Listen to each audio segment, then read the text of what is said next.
Okay, so when you picture Ramadan, your mind probably jumps to the warm nights of the Middle East, right? Bustling markets, ancient mosques. But what if I told you to picture it with a backdrop of snow, maybe even the northern lights?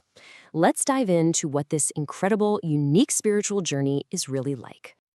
All right, first up, I've got a number for you that might actually blow your mind. 25 million. Yep, that's roughly how many Muslims live in Russia today. This isn't some tiny minority. It's a huge part of the country's cultural and spiritual identity, especially in places like Tatarstan, Dagestan, and Chechnya. So, that's the big question, isn't it? How does a tradition so tied to the lunar calendar and desert landscapes work in the vast, often frozen north? What does Ramadan in Russia actually look, feel, and even taste like? Let's find out. So first things first, we have to talk about the biggest, most obvious challenge, observing Ramadan in a northern climate. This is where faith gets a serious test from geography itself. Just look at this comparison. It's wild. If Ramadan falls in the summer, the sun barely sets up north. So in a city like St. Petersburg, Muslims could be fasting for nearly 20 hours. 20! Compare that to about 14 hours in Mecca. It just shows you the incredible level of endurance and devotion we're talking about here. And you know, this incredible blend of cultures, you can literally hear it in the way people greet each other.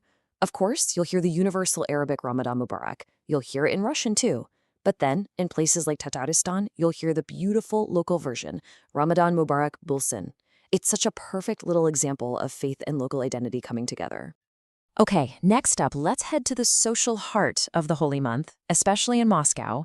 We need to talk about this amazing institution called the Ramadan tent.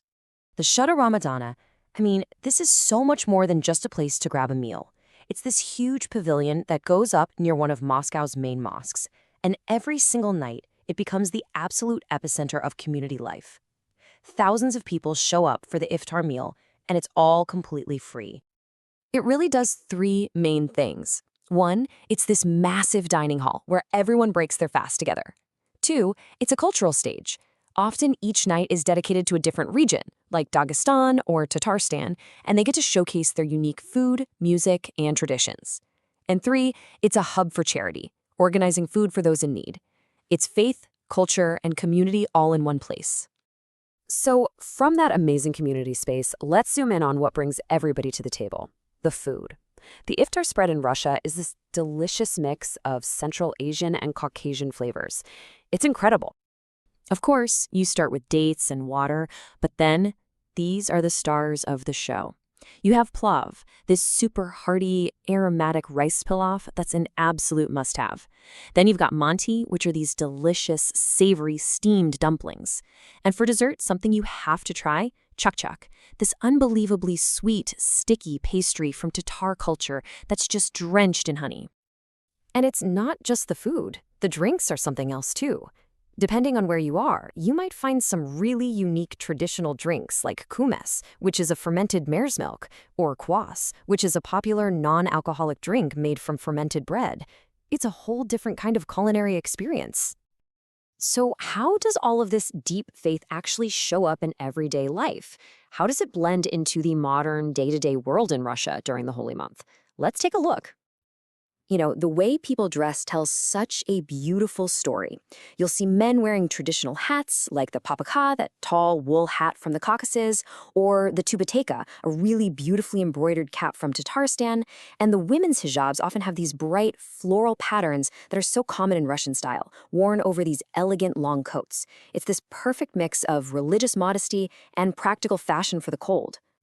So what about things like work? Officially, Russia is a secular country, so there aren't any laws changing work hours for Ramadan. But, on the ground, things can be a little different. In the Muslim-majority republics, especially in the Caucasus, there's often this informal understanding. Bosses will let people leave a bit earlier so they can get home and prepare for iftar. It's a really practical example of how local traditions and state rules find a way to coexist. And of course, you can't talk about faith without talking about the breathtaking architecture. From the absolutely massive Moscow Cathedral Mosque, one of the biggest in Europe, to the stunning Heart of Chechnya Mosque in Grozny, and that iconic blue-domed Kul Sharif Mosque in Kazan, these places are so much more than buildings. They are powerful symbols of a long and proud heritage. All right, so after a whole month of fasting, prayer, and community, it's time to celebrate.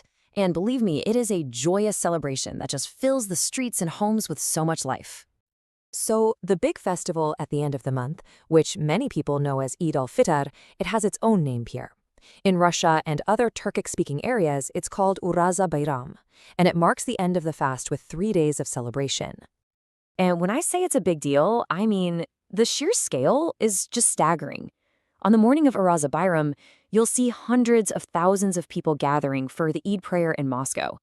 They completely fill the mosques and spill out, covering entire streets in this just, wow, powerful display of collective faith. In the Muslim republics, it's a full-on public holiday. The whole day is about family visits, festivals in the park with games and food, and of course, gifts for the kids. It's a time of pure joy and gratitude after the long month of reflection. So, when you put this all together, what you're really seeing is this powerful thing people have started calling Northern Islam.